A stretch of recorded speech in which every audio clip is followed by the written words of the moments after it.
Hello student, कैसे हैं आप सर? स्टूडेंट मैं हूं निहाल सर। मैं वेब इंग्लिश की ऑनलाइन क्लासेस में आज हम चैप्टर फर्स्ट के बारे में कुछ डिस्कस करने वाले हैं। जैसे अपने को सबको पता है कि हमारे पास जो चैप्टर फर्स्ट है वो है वैदिक मैथ्स। अब बहुत से बच्चों को ये पता नहीं कि सर वैदिक मैथ्स क्या होती है। वैसे आपने 9th क्लास में आपने पढ़ लिया होगा। तो भाई वैदिक मैथ्स हमारे पास एक ऐसी मैथ्स है जो पहले के टाइम में जो वैद होते थे वो क्या करते थे, इस मैथमेटिक्स को बनाते थे। जैसे हमारे आर्यभट्ट ने जीरो बनाया था, है ना। वैसे इसी प्रकार से क्या था, ये कुछ हमारे पास मैथमेटिक्स के जो इंडियन साइंटिस्ट ऐसे थे, भारतीय वैज्ञानिक, जिन्होंने क्या किया था, इस गणित का आविष्कार किया था। और इस गणित के अंदर उसने कुछ बातें ऐसी बताई जिसके बारे में हमारे पास क्या होता है, कैलकुलेशन थोड़ी आसान बन जाए। जैसे हमने नॉर्मल सी बात है, हमने भाग सीखा था। भाई भाग हम सिंपल मेथड लगाते थे। भाई अगर मान लो मैं बोलूं कभी बताओ कि अपने को 16 में 2 का भाग लगाना है, तो आप क्या करते हो, भाग लगा के इस तरीके से देखते हो ना। तो भाग लगाने में आपको पता है अभी आंसर हमारे पास सर 8 आ रहा था। हमने एक ये तरीका सीखा था। लेकिन क्या होगा, वैदिक मैथ्स में हमारे पास कुछ डिवाइडेशन के 2-3 मेथड बना दिए गए हैं और 2-3 कुछ ऐसे रूल बनाए। जैसे क्या होता है, ये तो सिंपल मेथड तो आपको देखते ही पता चल जाता है। लेकिन हमारे पास जब कुछ डिजिट बड़ी आती थी तो उस बड़ी डिजिट में हम डिवाइडेशन कैसे करते थे। जैसे मान लो जो संख्या आधार के पास, जैसे अपने पास 100 के पास जाती है या 8 के पास, जैसे 8 है तो 8 10 के पास जाएगा, 88 है वो 100 के पास जाएगा। मतलब ऐसी संख्याएं जिनका भाग हम लगाते हैं वो संख्याएं जीरो वाली संख्या के पास में जाती है। तो उसके लिए हमारे पास कुछ वैदिक मेथड्स के कुछ हमारे पास रूल दिए गए हैं। जैसे वैदिक मैथ्स में आपने 9th क्लास में एडिशन सीखा होगा, एडिशन सीख के आए हो, सब्ट्रैक्शन सीख के आए हो, जिसके अपने पास योग, व्याकरण, गुणा, भाग हमने सब सीखा था। लेकिन हमारे पास क्लास 10th में आए तो क्या हुआ, वैसे ही लगभग आधा से ज्यादा पार्ट आपका वही है जो आपने 9th क्लास में पढ़ा था। वैसे 9th क्लास में आपने सूत्र निखिलम, भाई सूत्र निखिलम से भाग सीखा था, वैदिक विधि से हमने वर्ग भी सीखा था। इसके अलावा हमने वैदिक विधि से घन भी ज्ञात करना सीखा था और हमने परावर्ती विधि से भाग भी सीखा था। इसके अलावा हमने दशांश विधि से भाग सीखा था। जो आपने सारे मेथड 9th क्लास में पढ़े, same to same repeat 10th class में हो रहे हैं। और कुछ क्वेश्चन भी आपके इस टाइप के आएंगे जो आप खुद कह दोगे हाँ सर ये हमने तो 9th क्लास में हम पढ़ के आए हैं। क्लियर? तो हमारे पास जो वैदिक मैथ्स है वो आपके मैक्सिमम मार्क्स 4 मार्क्स की है। एग्जाम में क्या आता है, इसका क्वेश्चन किस टाइप का आता है वो बात समझो। हमारे पास क्या है, जो सेक्शन ए भाग ए, और हमारे पास बात करें सेक्शन बी, सेक्शन बी की बात करें, जो हमारे पास होता भाग है, इसके अंदर ही बस ये हमारे पास 4 नंबर छुपे हुए हैं। अब 4 नंबर में भी कैसे, जैसे मैं बात करूं भाग ए की, तो भाग ए में आपको 2 क्वेश्चन मिलेंगे, वो होंगे 1-1 नंबर के। क्लियर? और एक आपका क्वेश्चन मिलेगा भाग बे के अंदर जो शायद 12 नंबर पे 13 नंबर पे होता है, वो आपको मिलेगा 2 नंबर का। तो टोटली हमारे पास क्वेश्चन कितने मिलते हैं, हमें टोटली क्वेश्चन मिलते हैं हमारे पास 3 क्वेश्चन, जिसमें हमारे पास 4 नंबर होते हैं। 4 नंबर में हमें भाग ए में आपके पास एक ऐसा सिंपल सा क्वेश्चन आएगा जिसको आप देखते कहते तो बहुत आसान है। और हमारे पास इन मेथड के अलावा कुछ हमारे पास शून्य साम्य के कुछ रूल है। जैसे हमारे पास वैदिक मेथड में समीकरणों को हम कैसे हल करके सीखेंगे, उसके भी अपने पास 6 और 5 कुछ रूल है। तो रूल को भी हम पढ़ेंगे और उसमें भी हमारे पास क्वेश्चन आएगा 1-1 नंबर का। क्लियर? जो समीकरण सोल्व करना अपने इसके बाद में सीखेंगे, उसके अंदर हमारे पास 1-1 नंबर का क्वेश्चन आएगा। और इनमें से अगर कोई एग्जाम में क्वेश्चन आता है और एक क्वेश्चन इनमें से एक डन है, 1 नंबर में भी आपकी उम्मीद इसकी करते हैं कि मेरे पास जो घन और जो वर्ग है, ये क्वेश्चन मेरे पास 1-1 नंबर में उम्मीद बनाते हैं जो 1-1 नंबर में दे सकता है। और बाकी हमारे पास जैसे एक ये हुआ, एक ये हुआ, ये हुआ। अगर इन 3 मेथड में से अगर कोई भी एग्जाम में क्वेश्चन आता है तो वो डन है, हमारे पास 2 नंबर का बन के आएगा। क्लियर? पहले हमारे पास इसके अंदर और भी मेथड थे, गुणा भी थी और भी थी, लेकिन आपके सिलेबस के अंदर अब क्या कर दिया, वैदिक मैथ्स को थोड़ा कम कर दिया गया। अब कम करने से हमारे पास उम्मीद सबसे ज्यादा बनती 2 नंबर की। हमारे पास जो भाग वाली विधि है, जैसे निखिलम हो गया, परावर्ती हो गया और ध्वजांक हो गया, इन तीनों के अंदर हमारे पास 2-2 नंबर के चांसेस है। बाकी ये अपने पास जो वर्ग है और जो घन है, इसके ऊपर 1-1 नंबर। इसके अलावा हमारे पास कुछ समीकरणों वाले भी हैं, जैसे समीकरणों को हल करना भी सीखेंगे, उनके अंदर भी क्या हुआ, 1-1 नंबर के क्वेश्चन मिल सकते हैं। तो स्टूडेंट आज हम सबसे पहले स्टार्ट करेंगे सूत्र निखिलम से भाग। तो हमारे पास जैसे हमें पढ़ने में सारे मेथड है, तो आप इन मेथड को एक बार ध्यान से देख लेना और आपकी कॉपी में भी एक बार आप नोट कर लेना, ताकि आपको पता रहे हमें ये ही बस मेथड पढ़ने हैं। और इनके ऊपर हमारे पास क्या क्वेश्चन आएंगे, वो क्वेश्चन हमें प्रैक्टिस करने हैं। तो देखो स्टार्ट करते हैं। सबसे पहले हमारे पास मैंने लिख दिया आपका पहला क्वेश्चन है। क्वेश्चन में पहले में मेरे पास क्या है, ये कितने पार्ट हो गए, 3 पार्ट है, ठीक है। वैसे आपकी बुक के अंदर ध्यान रखना इसकी नंबरिंग 1 2 3 ऐसे दे रखी होगी, तो वैसे टोटल इसके अंदर अपने पास 19 एक क्वेश्चन है, तो आप चाहो तो वैसे नंबर लिख लो, नहीं तो हेडिंग के अकॉर्डिंग आप क्वेश्चन लिख लेना, ठीक है। तो सबसे पहले हम स्टार्ट करते हैं हमारा निखिलम विधि से भाग। तो भाई निखिलम विधि से भाग में सबसे पहले हमें क्या देखना है भाई, हमारे पास संख्या क्या है। तो हमारे पास देखो संख्या जो है वो लिख देता हूं मैं 12 45 और 97। अब एक बात ध्यान रखना, हमारे पास जो सूत्र निखिलम और अगर मैं सूत्र परावर्ती है, अगर इन दोनों की बात करूं तो वो हमारे पास दोनों क्या है, कुछ ऐसे ही क्वेश्चन है जिनका मेथड दोनों का एक ही जैसा है। एक ही जैसा होने का मीन्स कैसे कि भाई जो मेथड हम निखिलम में फॉलो करेंगे वही लगभग परावर्ती में फॉलो करेंगे, लेकिन थोड़ा सा डिफरेंस आएगा, वो आपको मैं बताऊंगा इस क्वेश्चन के अंदर। देखो निखिलम क्वेश्चन की एक पहचान और होती है, बाय द वे मान लो एग्जाम में सिर्फ ये लिखा हुआ है भाई वैदिक मेथड से अपने को भाग ही देना है, ठीक है ना, वैदिक विधि से अपने को डिवाइड ही करना है। अब ना तो इसमें निखिलम लिखा, ना ही परावर्ती लिखा, ना दवजांक लिखा, तो हमारे पास सूट है कि हम कोई भी मेथड अप्लाई कर सकते हैं। वैसे हम अप्लाई सबसे ज्यादा 2 मेथड को फॉलो करेंगे, या तो सूत्र परावर्ती कर दें या सूत्र निखिलम में। दवजांक भी हम सॉल्यूशन कर सकते हैं, दवजांक थोड़ा सा लेंथी मेथड जाता है, तो हम क्या करते हैं निखिलम मेथड के अंदर जो सबसे आसान मेथड है निखिलम हुआ और परावर्ती है, पहले इन दोनों को प्रायोरिटी देते हैं, कभी सबसे पहले इन दोनों मेथड के ऊपर सॉल्यूशन करते हैं। और निखिलम मेथड की एक पहचान ये होती है कि इसमें जो संख्या भाग लगाने वाली होती है, ध्यान से सुनना मेरी बात, जो संख्या भाग लगाती है जैसे 97 8 88, जो भाग लगाने वाली संख्या होती है वो हमेशा जो आप आधार लेते हो, तो आपने 10th क्लास में आधार पढ़ा था ना, आधार मेरे पास 9th क्लास में पढ़ा था भाई, जैसे 10 होता था आधार, और आधार मेरे पास 100 भी होता था, और आधार मेरे पास 1000 भी होता था, इससे ज्यादा हमारे पास आधार नहीं जाता था, वो संख्या पे डिपेंड करता था।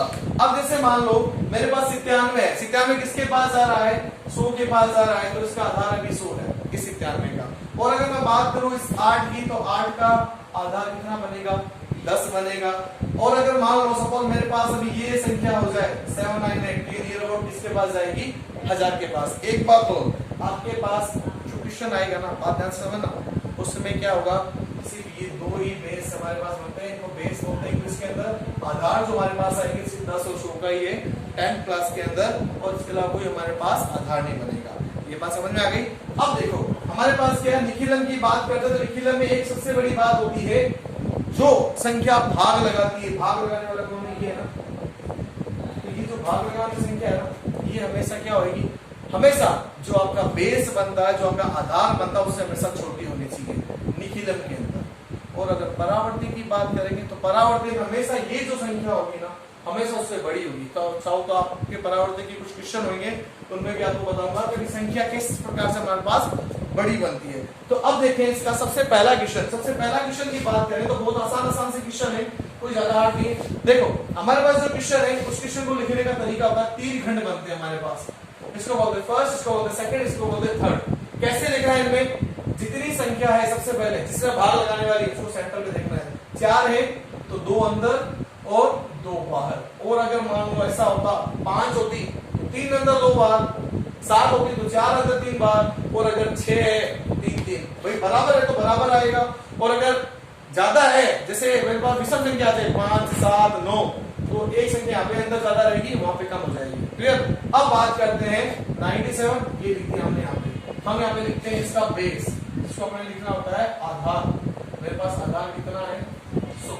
अब 100 के अंदर कितना कम है, मेरे पास 100 में कितना कम है, मेरे पास कम है 3, तो मेरे पास 3। तो स्टूडेंट हमारे पास क्या है, हमने देखा भी इसका आधार मैंने लिया 100, और 100 में कितना कम है, जैसे 90 से 97 में कम कितना है। अब देखा जाए तो आप कहोगे सर 3 ही कम है, लेकिन हम इसको डायरेक्ट 3 नहीं लिखेंगे।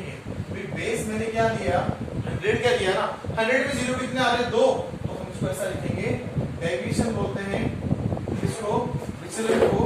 तो विचलन मेरे पास कितना हो गया, विचलन हो गया मेरे पास कितना, 0 3 का। तो ये लिखा मैंने 0 3। अब इसको सोल्व करने का मेथड क्या है, समझना ध्यान से। परावर्ती निखिलम में दोनों में कॉपी मेथड है। पहली वैल्यू ऐसे की ऐसी, परावर्ती में भी ऐसी ही आएगी, ये बात जानना। तो पहले हम निखिलम कर रहे हैं, परावर्ती की बात बाद में करेंगे। एक आ गया, पहली संख्या ऐसे की ऐसी, इसको गुणा करना है 0 3 से, तो गुणा करते हैं 1 × 0 3, तो आएगा 0 3, 0 यहाँ पे 3 बाहर, ठीक है। नेक्स्ट वैल्यू, ये मेरे पास क्या होगा भाई, ऐड होके हमारे पास कंडीशन बना रहा है, ऐड होके लिखा जाएगा। कितना आ गया 2 ले लिया।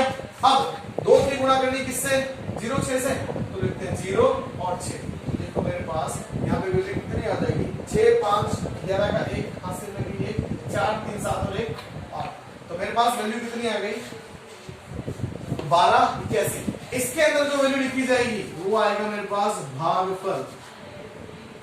ठीक है, भागफल आ गया मेरे पास 12 और ये आ गया शेषफल। ये कितना आ गया 81। अब एक बात समझो, मैं कैसे मान लूं आंसर सही है, ये भी तो देखना पड़ेगा ना। तो हमेशा तुलना करना, ये जो शेषफल है ना ये हमेशा 97 से कितना होना चाहिए भाई, जितना भाग है ना उससे हमेशा कम होना चाहिए। जब तो मेरे पास क्या होगा ये करेक्ट होगा, नहीं तो फिर आंसर रॉन्ग होगा। मेरी बात समझ में आ गई। तो मैं बोल सकता हूं ये मेरे पास आ गया 12 तो है क्या भागफल और ये है शेषफल। तो ये बन गया क्वोशिएंट और ये बन गया रिमाइंडर। तो हम क्वोशिएंट और रिमाइंडर को इस प्रकार से शो करते हैं, QX एक क्वोशिएंट होता है, RX होता है हमारे पास रिमाइंडर।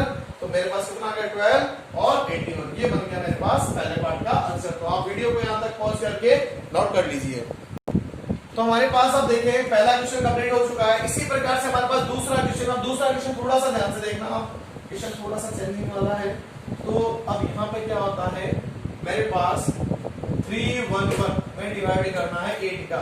सेकंड नंबर क्वेश्चन है हमारा। लिखने का तरीका वही जो पहले लिखा था। अब देखो मैंने अभी आपको थोड़ी देर पहले बताया था, जब ऐसी कंडीशन हो जाए तो 3 आ गया तो 2 अंदर 1 बाहर।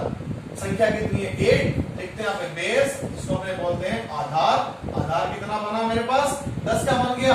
कितनी संख्या कम है भाई 10 में एक ही 0 होता है तो सिर्फ 2 ही लिखेंगे। लिखा मैंने पहली संख्या नो चेंज लिख दिया। इसको गुणा करेंगे किससे, इससे यहाँ पे आ गया ये, ठीक है। और यहाँ पे कितना आ गया भाई 3 दूनी 6, ये बन गया 7। इसको गुणा करेंगे इससे 7 दूनी 14, ये हो गया। अब एक ही वैल्यू है तो 1 के अंदर 14 जोड़ो 15। अब बताओ क्या मेरा आंसर करेक्ट है क्या, चेक करो। भाग कितना लगाना था 8 का, संख्या तो मेरे पास शेषफल 15 बच गया। भाई जो मेरे पास रिमाइंडर होता है, जो शेषफल होता है वो कभी भाग लगाने वाली संख्या से बड़ा नहीं होता, ये बात हमेशा ध्यान रखनी है। तो मेरे पास जो डिविडेंड बन रहा है ये मेरे पास हमेशा रिमाइंडर से कम ही होना चाहिए। तो मेरे पास देखो क्या होगा।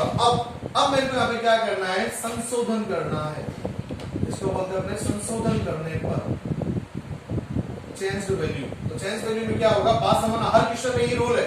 ये जो 1 है ना इसको यहाँ लेना है, 1 को ऐड करेंगे इसमें लिख दो, और इस 1 को मल्टीप्लाई करना है किससे 2 से, ये लिख दिया मैंने यहाँ पे। अब इसको ऐड करके लिखो 3 और 7 और 1 कितने हो गए 8, और मेरे पास कितने हो गए 5 और 2 7। क्या बताओ अब मेरे पास आंसर सही है नहीं है, 7 8 सब कुछ छोटा ही है। इसका मीन्स क्या हुआ, मेरे पास शेषफल हो सकता है, और ये मेरे पास 38 क्या हो गया भागफल। तो लिखते हैं लास्ट में भागफल 38 और शेषफल की बात करें तो शेषफल मेरे पास आ गया कितना 7, और ये बन गया मेरे पास आंसर। क्वोशिएंट को बोलेंगे QX से, रिमाइंडर को बोलते हैं RX से। नहीं तो पूरा लिखना चाहो तो भी आपका आंसर बन सकता है। आप इसी क्वेश्चन को भी वीडियो को पॉज करके नोट कर लीजिए, और हम कंटिन्यू क्वेश्चन करते हैं थर्ड। क्लियर, इसको नोट कर लेना आप। अब देखते हैं हमारे पास जो थर्ड नंबर क्वेश्चन है वो क्या कहता है। हमारे पास थर्ड नंबर क्वेश्चन बहुत आसानी क्वेश्चन है। अब देखो लास्ट एक थर्ड नंबर क्वेश्चन और कर लेते हैं। तो हमारे पास थर्ड नंबर क्वेश्चन में क्या है, 1013 में डिवाइड करना मेरे को 88 का। वही रूल बनाते हैं, बना दिया, बराबर संख्या बांट दो 10, और यहाँ पे आ गया 13। क्लियर, ये हो गया 13 मेरे पास, ये बन गया 88। अब आधार यहाँ पे लिख देता हूं, आधार आपको हमेशा लिखना है, ये बात ध्यान रखना, आधार के बिना आंसर नहीं होगा। आधार मेरे पास इस बार 100 का 88 है ना, 88 100 के पास आता है। तो इस बार कम कितना है 88 में, 100 में कितना कम 88 है, तो 12 कम है ना, लिख दिया 12। क्लियर, 88 पे 12 जोड़ो तो 100 बनता है। पहली संख्या नॉट चेंज लिख दिया, इसको इससे गुणा करो 1 और 2, इसको जोड़ के लिखो 1 आ गया, इसको फिर से गुणा करो 1 और 2। एक बात और, जैसे यहाँ पे सारी संख्या आ गई ना, इसको लास्ट से गुणा करने बाद में इसको जोड़ना ही होता है, ऐसा नहीं आप इसको अलग से कुछ करने बैठ जाओ। इस संख्या की गुणा से होती है पहली संख्या से, जो आंसर आता है इससे गुणा करता है, फिर जो आंसर आता है उससे गुणा करता है, फिर कोई और होगा इसी सेकंड वाले पार्ट में जो आंसर आएगा वो गुणा करेगा। बाकी ऐसा नहीं आप इसको भी गुणा करने बैठ जाओ। जोड़ दो 3 2 5 और 2 और 1 मेरे पास 3 1 4, ये मिल गया कितना 45। ध्यान से चेक करो 45 88 से छोटा है क्या नहीं है, ऑफ कोर्स होगा।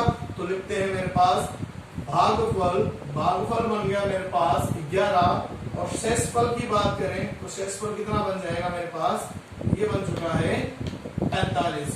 भाई इसको लिख सकते हैं अपने क्वोशिएंट और इसको लिख सकते हैं अपने रिमाइंडर। तो ये बन गया मेरे पास आंसर। क्लियर स्टूडेंट, मैं उम्मीद करता हूँ आपको ये निखिल मेथड का भाग जरूर समझ में आएगा। तो लास्ट वीडियो में हम क्या करेंगे, नेक्स्ट वीडियो में हम वर्ग और घन ज्ञात करना सीखेंगे। Okay, thank you.